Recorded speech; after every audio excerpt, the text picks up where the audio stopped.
لگے ہیں اس شہر کی زمین میں آپ کے قدم چومے ہیں، اس شہر کی قسم کیوں نہ اٹھائی جائے؟ تو لہٰذا لام زائدہ کا فائدہ یہ ہے، جہاں اس کی افادیت کی بات ہے، اس کا فائدہ یہ ہے کہ اس شہر کی قسم اٹھانے کی وجہ ہی یہ ہے کہ اس شہر میں محبوب آپ رہتے ہیں۔ سبحان اللہ۔ اب یہ کلام جو ہے یہ کس کا ہے؟ اب کلام اللہ تعالیٰ کا ہے تو قسم کسی اور نے تو نہیں اٹھائی نا، تو قسم اٹھانے والی ذات کون ہے؟ یہاں پہلے غور و فکر کریں، چونکہ آپ پہ قرآن پاک ہے اور یہ کلام اللہ تعالیٰ کا ہے اور مخاطب اللہ تعالیٰ اپنے محبوب سے ہے کہ اس شہر کی قسم اے محبوب کیوں نہ اٹھاؤں؟ آپ اس شہر میں باوجود کہ آپ اس شہر میں رہتے ہوں تو شہر کی قسم نہ اٹھائی جائے، تو خالق اس شہر کی قسم اٹھائے گا کیونکہ اٹھائے گا کیونکہ خالق اس شہر کے قسم اٹھانا پسند کرتا ہے۔ خالق کو اس شہر کی قسم اٹھانا پسند ہے، خالق کو اس شہر کی قسم اٹھانا محبوب ہے، کیونکہ محبوب آپ شہر میں رہتے ہیں۔ بے شک، سبحان اللہ۔ جہاں محبوب رہتے ہیں وہاں جگہ بھی محبوب ہوتی ہے۔ بے شک۔ اب بہت سے اس کے فوائد ہیں، اور اب آئیں اس طرف کہ قسم کیوں اٹھائی جاتی ہے، یہ ایک الگ مسئلہ ہے۔ نہیں تو صرف جو وجہ ہے محبوب آپ ہیں، لیکن محبوب کی وجہ سے قسم تو چلے اللہ تعالیٰ اٹھاتا ہے، لیکن اللہ تعالیٰ کو قسم اٹھانے کی ضرورت کیا ہے؟ اللہ تعالیٰ کو قسم کی احتیاج نہیں ہے۔ قسم کیوں اٹھائی جاتی ہے؟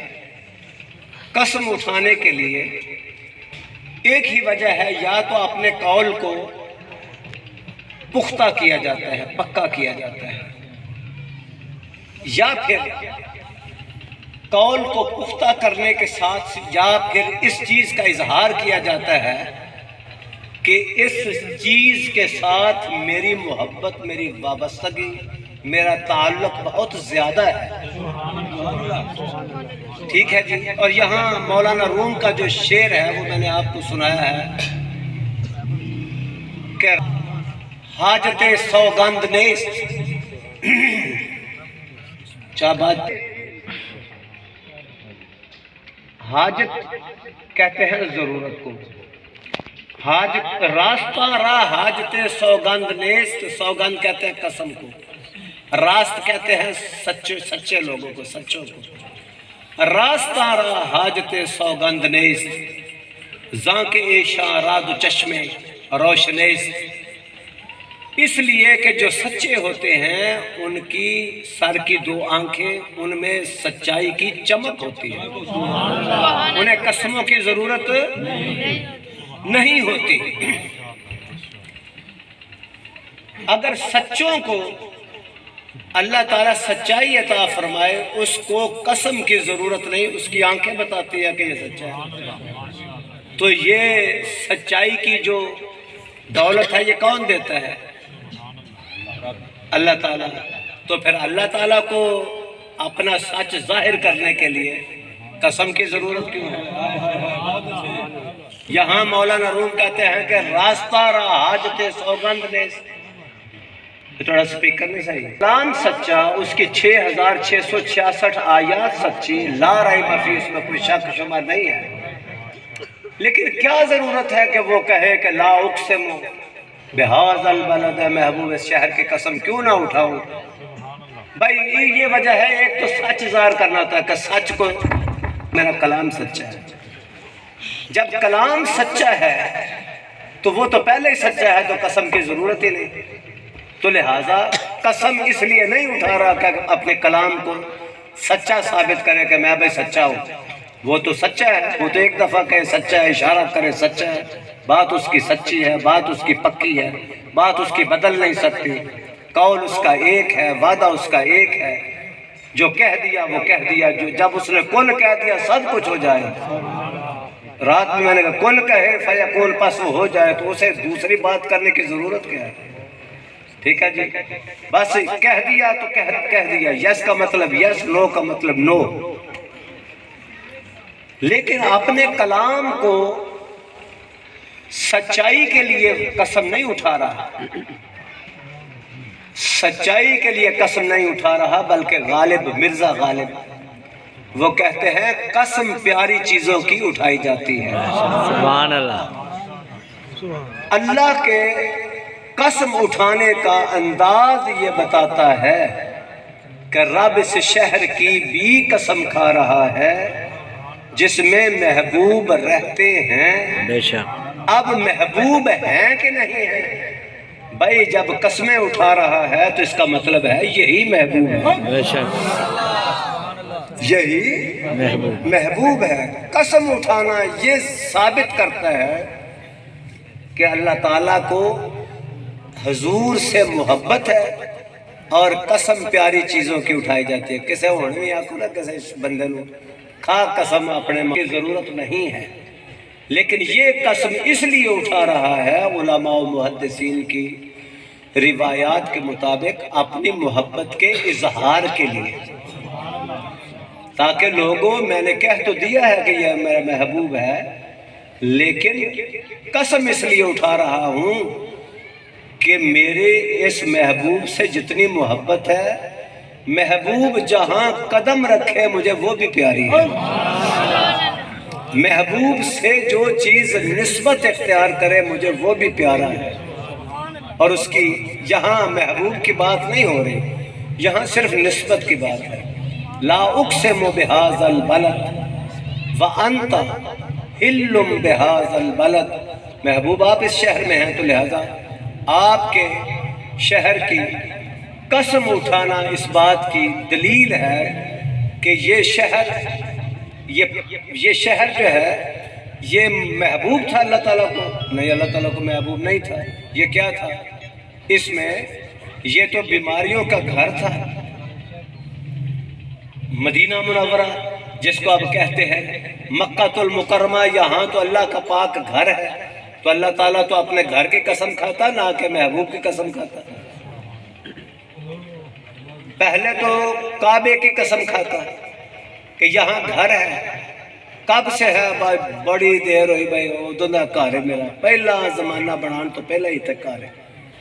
یہ کائنات کا مرکز ہے، اس کی تعمیر بعد میں ہوئی ہے، لیکن یہ مرکز کائنات ہے۔ کعبہ جگہ کا نام ہے، کعبہ عمارت کا نام نہیں ہے۔ عمارت تھی یا نہیں تھی، کعبہ تو کعبہ ہی تھا۔ یہی بات ہے، متفقہ فیصلہ ہے۔ تعمیر اب بھی نہ ہو تو کیا ہو؟ عمارت پہ انوار نہیں برستے، عمارت اس لیے ہم چومتے چاٹتے ہیں کہ وہ کعبے کی جگہ پہ ہے، اور اس کو کعبے کی جگہ سے نسبت ہے، اور اس جگہ پہ انوار و تجلیات الہیہ کا نزول ہوتا ہے، رحمتیں برستی ہیں۔ اور اس جگہ کو امام محمد باقر علیہ رحمہ رضی اللہ تعالیٰ عنہ فرماتے ہیں کہ نظر کردن در کعبہ ہے این عبادت است، کعبے کو تو دیکھنا بھی عبادت ہے۔ بے شک۔ ہاں جی، تو یہاں جب کعبے کو دیکھنا عبادت ہے، اگر مکے کی قسم کھائی ہے یا مدینہ کی قسمیں کھائے یا مکے کی قسمیں کھائے، تو اس کا مطلب یہ نکلتا ہے کہ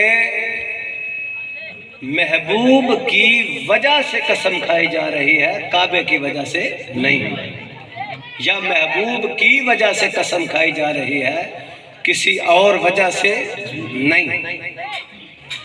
اب جب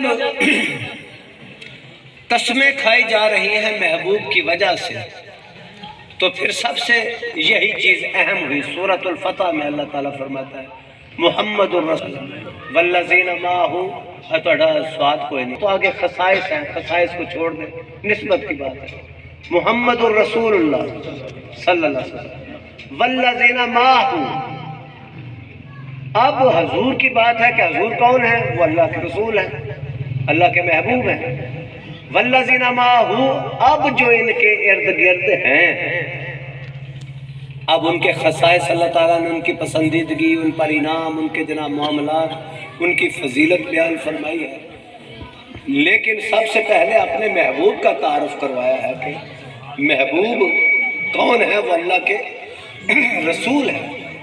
جب محبوب اللہ کے رسول ہیں تو پھر محبوب کی وجہ سے بالکل آہستہ کاٹ دو جناب، اور جو محبوب کے ساتھ وابستہ ہیں وہ کون ہیں، پھر کون ہیں، ان کی خصوصیات کیا ہیں، وہ اللہ کو پسند ہیں یا نہیں پسند؟ ظاہر ہے جو محبوب کے ساتھ ہے وہ اللہ کو کیوں پسند نہیں؟ جو محبوب کے قدموں تلے آئے رب کو وہ پسند، جو محبوب پہنے رب کو وہ پسند۔ اور اس کی بہت موٹی مثال آپ لے لیں، جب سردی آتی ہے تو کمبل اوڑھا جاتا ہے، موٹی چادر لی جاتی ہے، تو فرمایا یا ایھا المزمل، جب گرمی آتی ہے تو چادریں پتلی ہو جاتی ہے، یہاں فرمایا یا ایھا المدثر، تو پھر لباس کی قسمیں کھائی جاتی ہیں، لباس کس لقب اور تعارف کے ساتھ جو ہے وہ بلایا جاتا ہے، اے چادر کے لپیٹنے والے، اے کمبل کے لپیٹنے والے۔ تو لہٰذا بات یہاں محبوب کی ہے، اور محبوب کو، اور اس کی اب مثال، یہ تو صحابہ ہے، اس کی ایک اور مثال یہ ہے، اب آپ اعلیٰ امت ہیں تو اعلیٰ امت ہونے کے ناطے کس لیے امت اعلیٰ ہیں؟ کیا آپ اللہ تعالیٰ کے بندے ہیں اس لیے اعلیٰ ہیں؟ نہیں۔ کیا آپ میں کوئی دو سینگ زیادہ ہیں کہ جناب آپ بہت خوبصورت ہیں، حسن یعنی جمال کے مالک ہیں اس لیے آپ اعلیٰ ہیں؟ اعلیٰ ہونے کی دلیل یہ ہے کنتم خیر امت اخرجت للناس، تمام امتوں سے آپ اعلیٰ ہیں۔ تو آپ نے اللہ تعالیٰ کو یعنی ایک وکھرے طریقے نال تو ہر رب نے ایک منیا، جس طرح پہلے نہیں سی منیا، پہلا بھی انہوں نے ایک ہی منیا سی تے تسی بھی ایک ہی منیا، تے پھر تواڈے تے انہاں دے منن چ فرق کی ہویا؟ لیکن انہوں نے غلام عیسیٰ ہو کے رب نو ایک منیا سی، انہوں نے غلام موسیٰ ہو کے رب نو ایک منیا سی، انہوں نے غلام یوسف ہو کے رب نو ایک منیا سی، انہوں نے غلام اسحاق ہو کے رب نو ایک منیا سی، انہوں نے غلام اسماعیل ہو کے رب نو ایک منیا سی، انہوں نے امتی ابراہیم ہو کے ایک منیا سی، لیکن تساں غلام مصطفیٰ ہو کے رب نو ایک منیا۔ نہیں بس رب نور دی نسبت نال تے جس نسبت رب نو تے رب ہی ہے، تسی موسیٰ کلیم اللہ دی نسبت نال منیا ہوئے گا کسے زمانے چ، ہون تے موسیٰ کلیم اللہ دی توسل نال بھی منو تے رب مندا نہیں۔ حضور دے آن تو بعد کسے دا وسیلہ نہیں چلے گا، ہن حضور دا ہی وسیلہ چلے گا، حضور دا توسل چلے گا، حضور دی ہی نبوت کارگر ہے۔ اب حضور دی نبوت دی انتہا بھی کوئی نہیں، حضور دی نبوت دے وچ ہن کسے نبی دا وسیلہ کوئی اختیار کرے رب مندا نہیں۔ تو لہٰذا رب نو ایک منن والے جڑے پچھلے سن، انہاں دے امتی، انہاں پاکاں دے نبیاں دے، انہاں نے رب نو ایک منیا جس طرح سرکار نے اپنے غلاماں نو رب ایک منوایا۔ لیکن رب نو ہونے چاہیے سی کہ جس طرح انہاں ایک منیا انہاں بھی ایک منیا، تو لہذا دوواں نال سلوک برابر دا ہو جاتا ہے، لیکن دوواں نال سلوک برابر دا نہیں ہویا۔ بھائی آکھیا تانوں کنتم خیر امہ، اس واسطے آکھیا کہ تسی میرے محبوب دے امتی غلام بن کے منوں ایک منیا، تو لہذا میں تانوں سب تو اعلیٰ تانوں بنا دیتا کہ تسی سب تو اعلیٰ ہو۔ تو لہٰذا سانوں اعلیٰ کس گل نے بنایا سی؟ رب دے ایک منن دے نال سی رب دے ایک منن نال اعلیٰ ہویا، رب نو ایک منن نال اعلیٰ ہویا، توحیدی ہو کے اعلیٰ ہویا، توحید دا عقیدہ رکھن دی وجہ نال اعلیٰ ہویا؟ نہیں، اسی محمد عربی علیہ السلام دے امتی بن کے حضور دی رسالت دی گواہی دے کے رب دی توحید نو منیا تے اسی سارے تو اعلیٰ ہو گئے۔ ٹھیک ہے جی، اے وے نسبت جنہوں اسی کہنے ہیں نسبت، تے حضور دی نسبت حاصل ہو جائے امت نو تے امت تمام امتاں چو اعلیٰ۔ حضور دی نسبت حاصل ہو جائے حضور علیہ الصلوۃ والسلام دی ازواج مطہرات نو بیویاں نو تے سارے نبیاں دی بیویاں نے بھائی جنہ جنہ نبیاں دی بیویاں نے حضرت عیسیٰ علیہ السلام تو شادی نہیں نہ کیتی جنہ جنہ دیاں بیویاں نے سب دیاں بیویاں بھائی وہ نبیاں دی بیویاں لیکن نبی پاک صلی اللہ علیہ وسلم دی جتنی بھی ازواج مطہرات نے اللہ تعالیٰ نے مطلب ایک کیٹیگورک جڑا ڈیکلریشن ہے ایک ہی جملے چ سب دی شان بیان کی تھی یا نساء النبی کسے ازواج مطہرات نو وچ